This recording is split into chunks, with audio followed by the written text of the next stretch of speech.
le déphasage et les degrés de déphasage. Du jargon y compris, je clarifie ça aujourd'hui. Et n'amenez pas de boussole.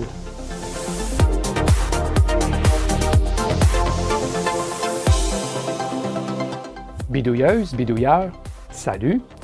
Pour quelqu'un d'expérimenté en électronique comme je le suis, il est facile de présumer que tel ou tel concept, des sujets, c'est compris par tous et qui ne nécessite pas d'explication particulière.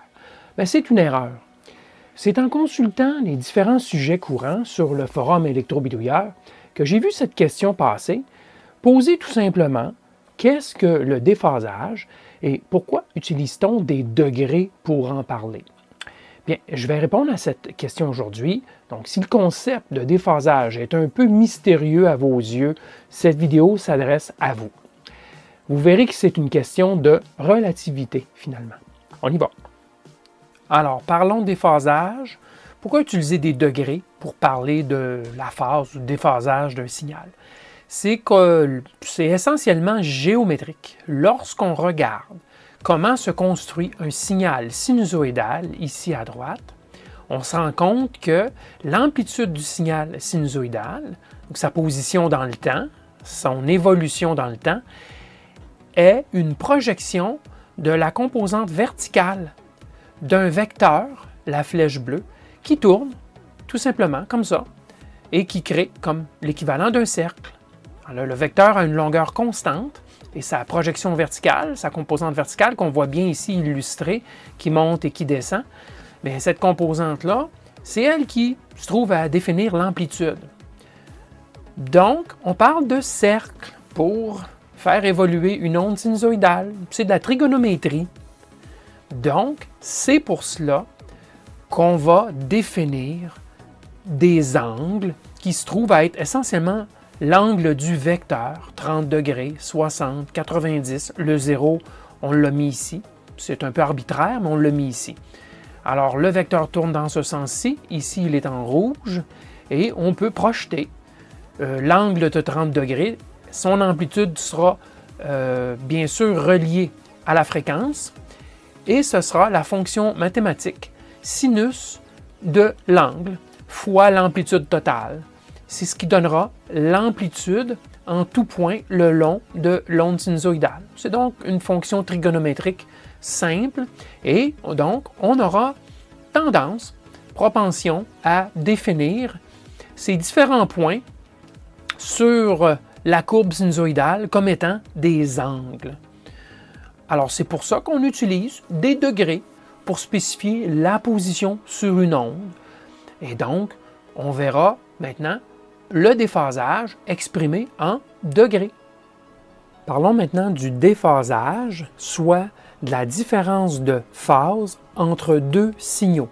Oui, vous m'avez bien compris, le déphasage, c'est toujours en relation à un signal qu'on considérera le signal de référence. Ici, je vais considérer que le signal violet est mon signal de référence. Le signal rouge sera donc le signal sur lequel on évaluera le déphasage ou la différence de phase. Et on va le faire en degrés, puisqu'on a vu qu'on pouvait estimer la position sur une onde sinusoïdale par l'angle. On pouvait définir cette position en utilisant les angles. Alors ici, les deux ondes de fréquence, j'ai choisi 20 kHz, ça aurait pu être n'importe quelle fréquence. Alors ces deux ondes sinusoïdales sont en phase l'une avec l'autre. Il n'y a donc pas de déphasage. Si je demande à l'oscilloscope de mesurer la phase du signal 4 par rapport au numéro 3, le 4 c'est bien le rouge et le 3 c'est bien le violet, on me donne essentiellement 0 degré de déphasage entre les deux. Alors, je vais faire glisser, donc je vais causer un déphasage de l'onde rouge. J'ai donc créé un délai dans l'évolution de l'onde rouge par rapport à l'onde violette. J'ai donc créé un déphasage de cette onde-ci par rapport à notre onde de référence. Je suis à 60 degrés de déphasage. L'oscilloscope me dit moins 60 puisque c'est bien un délai, un retard. Alors, notez bien, l'onde rouge n'est pas en avance présentement sur l'onde violette. C'est exactement le contraire. L'onde commence à évoluer, monter, atteindre un pic, son maximum, avant celle-ci. Celle-ci, n'oubliez pas que l'oscilloscope se déploie de gauche à droite. C'est donc dire que cette onde-ci est en déphasage, donc en retard par rapport à l'onde supérieure, celle en violette. Autre chose que je peux mentionner, on parle de déphasage, mais on pourrait aussi parler de délai ou de retard. Et là, on pourrait l'exprimer, ce déphasage, en secondes, comme c'est fait ici sur l'oscilloscope. Donc, déphasage, on parle d'angle. Délai ou retard, on parlera de durée, de temps entre les deux.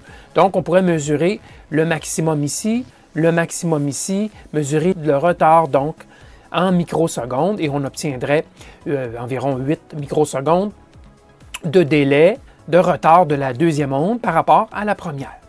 Bon, si je continue à causer un délai de l'onde rouge, il va venir un moment donné où l'oscilloscope va dire un instant, regardez, ça commence à monter. Pourtant, je continue à causer un délai, j'augmente le délai, mais regardez maintenant, on a un signe positif et on sent le délai, en fait, le déphasage diminue. C'est simplement que l'oscilloscope ne sait pas présentement si cette onde est en retard sur celle-ci ou est-elle est plutôt en avance. L'oscilloscope n'a aucune idée. C'est moi qui ai déterminé que cette onde-ci, c'était la référence et que l'onde rouge, c'était celle qui était présentement en retard de quelque chose comme un peu plus de 3/4 de cycle. Mais on pourrait dire qu'elle est en avance de 1/4 de cycle. Ça dépend. C'est une question de perception. C'est à nous de décider quelle onde on choisit comme référence et où est-ce qu'on est rendu avec l'onde déphasée par rapport à l'onde de référence. Et si on regarde les positions les plus courantes, bien ici, nos deux crêtes sont tout à fait alignées. On dira donc que les deux signaux sont en phase. Il n'y a aucun décalage entre les deux. Ici, j'ai déphasé l'onde en rouge de 90 degrés, c'est-à-dire sur un cercle de 360 degrés. 90 degrés, c'est donc un quart de la forme d'onde, un quart de l'onde, et ça se voit bien que ici, c'est le croisement central de cette onde correspond avec la crête supérieure, et donc auparavant, on était ici, on a donc glissé d'un quart de longueur d'onde. Si je glisse encore plus, je peux amener à 180 degrés et là, on aura deux ondes en opposition de phase, donc décalées de 180 degrés. Et donc, vraiment, on a un retard d'une demi-longueur d'onde de la forme rouge par rapport à la forme violette. Et si je pousse le même argument, je pourrais dire ici que la forme d'onde est décalée de 3/4 de la forme d'onde d'origine, de référence en haut. Donc, on dira qu'on est décalé de 270 degrés, déphasage de 270 degrés, ou dans ce cas-ci, on pourrait dire moins 90. Là. Ça importe peu en autant que les gens comprennent de quoi on parle.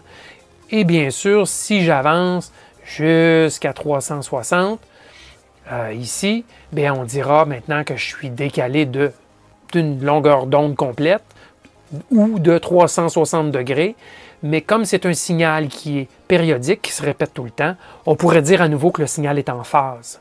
C'est juste si on le sait clairement, par exemple, c'est des bits, des données qui passent, où là, ce n'est pas périodique et répétitif comme on le voit là, avec une onde très simple, bien, on pourra dire qu'il y a plus de 360 degrés de déphasage. Mais en général, on s'en tient entre 0 et 359 degrés, ou en tout cas 360 degrés.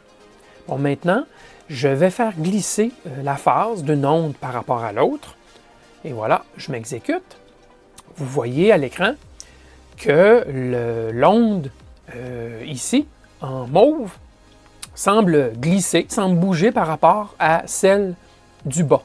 Est-ce que je suis en train de bouger la phase de cette onde en haut ici par rapport à celle en bas? Absolument pas. Je suis encore en train de changer la phase, le déphasage de ce signal-ci par rapport à celui-ci. sauf que maintenant, mon oscilloscope déclenche sur la voie 4, c'est-à-dire le signal rouge. Donc, ma référence est devenue le signal rouge. L'oscilloscope, lui, sa référence, et nos yeux, c'est devenu le signal rouge. Mais je suis encore et toujours en train de déplacer le signal inférieur. Mais il est verrouillé à l'écran, donc on a l'impression que c'est le supérieur qui bouge.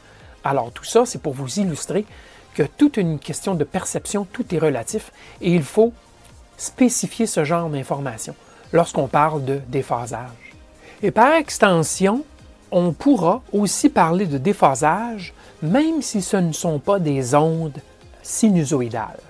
Donc, ce sera le même principe lorsqu'une onde est périodique et lorsque les deux ondes ont exactement la même fréquence, on pourra exprimer le retard d'une des ondes par rapport à l'autre, en présumant que c'est un cycle de 360 degrés, bien sûr, pour chaque période du signal, même chose pour l'onde triangulaire, on pourrait exprimer le déphasage en degrés ou, bien sûr, utiliser le temps pour exprimer le délai ou le retard.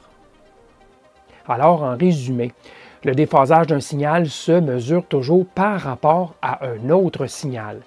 Et bien sûr, on parle de déphasage seulement lorsque les signaux comparés ont la même fréquence. Sinon, un des signaux va toujours bouger par rapport à l'autre. Et là, l'idée de mesurer le déphasage ou le délai, ça ne tient plus. À quoi sert l'expression et la mesure du déphasage maintenant? Bien, un exemple serait la modulation de phase, où les différents symboles transmis sont encodés par différentes positions de phase par rapport à une position de référence, un signal de référence, une porteuse par exemple. Un autre exemple serait dans l'évaluation de la stabilité d'un amplificateur. On sait qu'un amplificateur peut, dans certaines circonstances, devenir un oscillateur. Et ces circonstances sont liées au déphasage.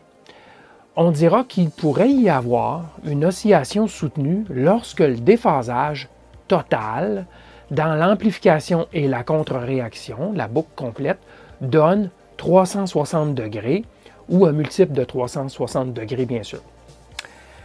Bien voilà, c'est maintenant plus clair, je l'espère. Dites-le moi dans les commentaires sous cette vidéo. Merci de continuer à me suivre et à la prochaine.